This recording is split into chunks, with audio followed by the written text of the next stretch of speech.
Dordogne Info, des messages d'information locale et départementale. Loustao, c'est le nom de la maison de l'habitat, située à côté de la gare, dans le quartier d'affaires. Ce bâtiment regroupe 7 structures publiques et semi-publiques qui concernent l'habitat. Pendant l'inauguration du 17 mars 2025, un grand nombre d'élus étaient présents, et notamment Juliette Nevers, chargée de l'habitat au conseil départemental. Elle a donné une brève présentation de Loustao, enregistrée juste avant les premiers discours. On est effectivement très content d'ouvrir ce bâtiment exceptionnel d'un point de vue architectural au public. Enfin, il est ouvert depuis le début de l'année.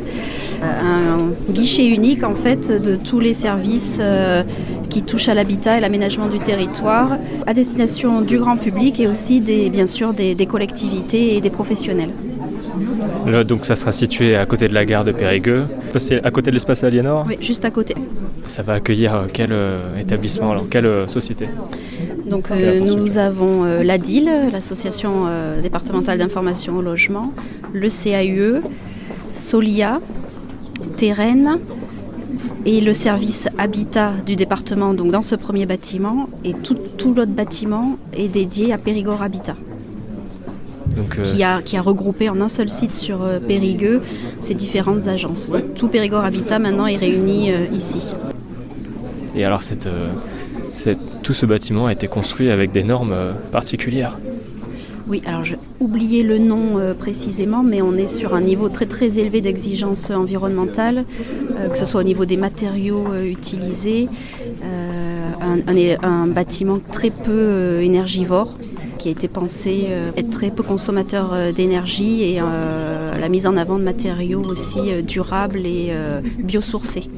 Bien à venir à visiter alors, n'hésitez pas à venir ici à côté de la gare, l'espace Loustao, qui veut dire la maison.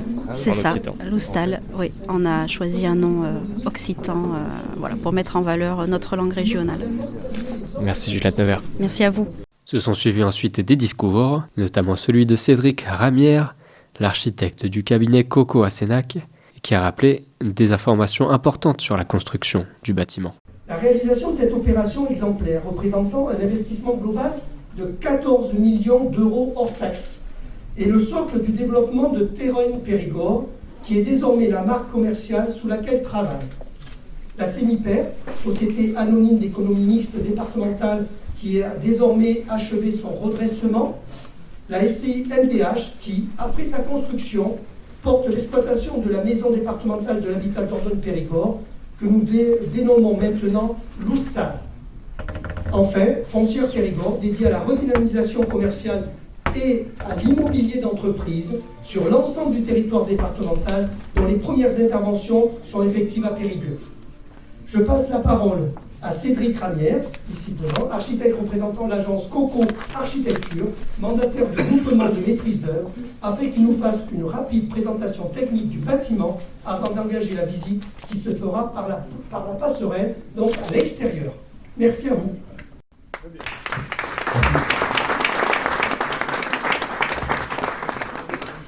Alors rapidement, je voudrais aussi présenter l'équipe de maîtrise d'œuvre, puisque nous, effectivement, on a eu à orchestrer tout un tas de compétences au sein de cette équipe. Et donc, premièrement, nous sommes associés avec l'équipe de Scapa, architecte, qui est implantée sur Périgueux. L'idée avec Scapa, quand on a décidé de s'associer, c'était de vouloir montrer une équipe qui était disséminée sur tout le territoire. Donc, on a des gens qui viennent à la fois de Bergerac, de Belvès, de Sénac, Sarlat, et ailleurs. Donc on a aussi, comme paysagiste, l'atelier du Sillon, qui est à Molière. On a TSA 24 qui nous a accompagnés sur toute la partie VRD, qui est implantée à Belvès, à côté de Belvès. On a Axeplan, qui est le bureau d'études structure, qui est implanté à Bergerac. Et WAPS, qui s'occupait des fluides, qui est implanté aussi sur la communauté d'agglomération ici à Périgueux. Voilà, Sigma Acoustique, qui vient un peu plus loin, Rodez, puisqu'on n'a pas d'acousticien sur le territoire, et Gérardine, qui s'occupait de toute la partie PIN. L'idée, c'était que ce bâtiment soit une vitrine pour le territoire et un bâtiment exemplaire. Alors, quand on a commencé à réfléchir à cette notion de vitrine avec toute l'équipe, on s'est dit, tiens, on va regarder qu'est-ce qui fait territoire. Quand on regarde nos villes et nos villages, en fait, on s'aperçoit que ce qui nous évoque le territoire, c'est qu'on voit ces villages qui sont faits avec des matériaux du cru. Ces matériaux, ils sont en harmonie avec le paysage. C'est ça qui fait une partie de notre identité. Et après, l'autre partie de notre identité, c'est le lien qu'entretient l'homme avec la nature, avec l'architecture. C'est lui qui met en œuvre ces matériaux locaux. Et donc, c'est ce qu'on appelle les savoir-faire. Ça fait culture, ça fait partie de notre ADN de Périgourdin.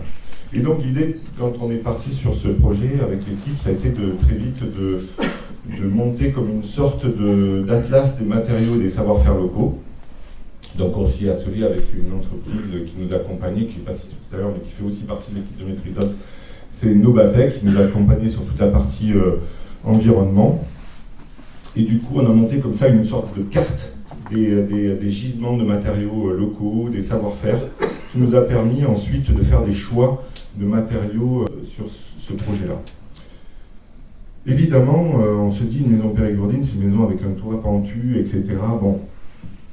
Mais nous, on pense dans ce projet qu'on peut tout à fait construire une architecture contemporaine, périgourdine, à partir du moment où elle est faite avec des matériaux du cru. On a plusieurs volets innovants qui nous ont accompagnés pendant la conception. Dans ces matériaux locaux qu'on a essayé de réunir ici dans ce bâtiment, on en verra tout à l'heure, la tuile en façade, on a le bois évidemment très présent dans ce bâtiment, et puis aussi on verra plus haut des matériaux particuliers, des planchers bois-béton mixtes. On est allé chercher aussi une attestation d'expérimentation pour mettre en œuvre la paille hachée en façade. C'est une nouvelle technique d'isolation qui n'existait pas avant, ou très peu. On a eu des exemples sur 2-3 bâtiments maximum avant, et qui n'existait pas sur ce type de bâtiment, c'est-à-dire aussi gros, aussi haut, particulièrement. Donc l'attestation technique d'expérimentation consiste à aller chercher un avis technique en fait pendant les études, puis après ensuite avec l'entreprise qui est désignée pour le lot façade. Donc ça met en contribution beaucoup de monde, toute l'équipe de maîtrise d'œuvre, la maîtrise d'ouvrage aussi, puisqu'il y a un certain nombre de décisions à prendre pendant ce processus-là, de choix à faire. Bien sûr, on a eu l'aide de ODIS, Yellow, une nouvelle fois Nobatec également. Et puis ça met aussi en contribution, bien sûr, les entreprises qui sont sollicitées sur un dossier technique très très pointu et qui, on ne le fait pas tous les jours, ça évidemment. Au sein de l'équipe de maîtrise d'œuvre, on a construit ce bâtiment en BIM, c'est-à-dire qu'on a conçu le bâtiment autour d'une maquette 3D qui était partagée via des outils d'Internet, de partage, des plateformes de partage. En fait, pour la conception de ce bâtiment, on a aussi suivi une démarche HQE, sans certification. Bon, ça, je ne vais pas la décrire de manière précise, puisque ça fait un petit moment qu'elle existe. Et ensuite, on a visé un label E3C2, c'est-à-dire c'est un label qui vise à diminuer les consommations d'énergie et à diminuer l'impact carbone du bâtiment. Voilà, donc on a des objectifs à atteindre, toujours pareil, mesurés par Nobatec. Alors, qui est là-bas derrière, qui sourit. Donc pour y arriver, on a fait un bâtiment qui essaie de limiter la consommation de béton. Donc on a une structure très fine béton, poteau-poutre, des noyaux centraux qui nous permettent de contreventer le bâtiment et puis dans lesquels on va circuler les escaliers, les ascenseurs. Et après, des planchers mixtes bois-béton. Mais ensuite, tout le reste, on va essayer d'aller chercher des matériaux biosourcés le plus possible. Donc en façade, on a de la tuile. Donc il y a un matériau qui a été fabriqué et qui vient de Montpont-Ménestérol, qui est du cru. On va retrouver de la paille hachée dans les murs, on l'a dit. Tous les murs des façades sont fabriqués en bois, en ossature bois. Donc c'est du Douglas qu'on est allé chercher dans le Limousin, donc juste à côté. Et ensuite, ici vous allez retrouver à l'intérieur tout un tas de matériaux qui sont chaleureux, le bois, on trotte beaucoup, on a du chêne au sol, un parquet chêne au sol, on a des agencements en pin. Bien sûr, il faut aussi un petit peu de technologie, On a des panneaux photovoltaïques sur la toiture. On a des protections solaires pour gérer la lumière selon les moments, l'ensoleillement de la journée. L'implantation du bâtiment, on joue aussi beaucoup sur la lumière. On avait une parcelle qui nous permettait d'avoir des façades qui avaient une double exposition, c'est-à-dire sud-ouest, sud-est, nord-ouest, nord-est. C'est-à-dire que tous les bureaux ont le soleil à un moment dans la journée. Ça, c'est très important. Et en fonction de ça, du coup, les bris soleil font le reste. Tous les matériaux qu'on a choisis, ils ont été soigneusement choisis pour justement atteindre ces objectifs de faible émission de carbone. Et enfin, du coup, ce qu'on a fait aussi, c'est qu'on a mis en place un système de récupération d'eau de pluie qui nous permet d'arroser tous les espaces verts, mais aussi d'alimenter les chasses d'eau. Voilà, enfin, je voudrais juste remercier le département qui a initié ce projet, qui nous a permis à tous de pouvoir grandir dans l'expérimentation, grandir dans l'innovation, grandir tous ensemble. Ça, c'est très important. Enfin, je voudrais remercier la CEMIPER qui a porté ce projet avec la SINDH, mais qui est aussi un acteur important. Souvent, il faut une bonne maîtrise d'œuvre, bien sûr, pour faire un beau projet, mais il faut aussi une belle maîtrise d'ouvrage. Et ce duo-là est impératif pour le succès de l'opération. Ça, c'est important. Et enfin, je voudrais remercier toutes les entreprises qui ont œuvré à ce beau bâtiment. On a la chance d'avoir des entreprises de valeur sur le territoire. Elles nous ont montré qu'elles étaient en capacité d'innover.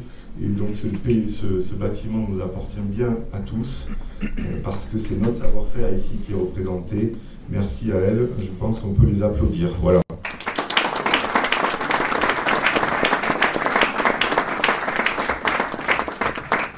Parmi toutes les structures présentes dans l'Oustau, voici l'ADIL pour l'information au logement, une présentation par sa directrice Carla Ferreira. Bonjour à tous. Donc l'ADIL 24, c'est l'Agence départementale d'information sur le logement, donc une association qui existe maintenant depuis plus de 40 ans et c'est des métiers divers.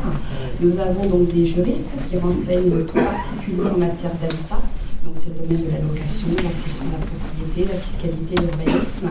C'est également la même équipe de juristes qui aujourd'hui fait partie de la plateforme, du pacte territorial porté par le conseil départemental. Donc nous sommes Espace Conseil France Rénov et nous accompagnons en fait tout usager qui aurait un projet de rénovation énergétique ou d'adaptation tout simplement de son logement. Et enfin, l'ADIL, c'est une équipe de travailleurs sociaux qui accompagne également donc tout ménage en difficulté dans le cadre d'une procédure d'expulsion locative ou difficultés liées à des impayés énergie. Donc aujourd'hui, une équipe de 11 agents.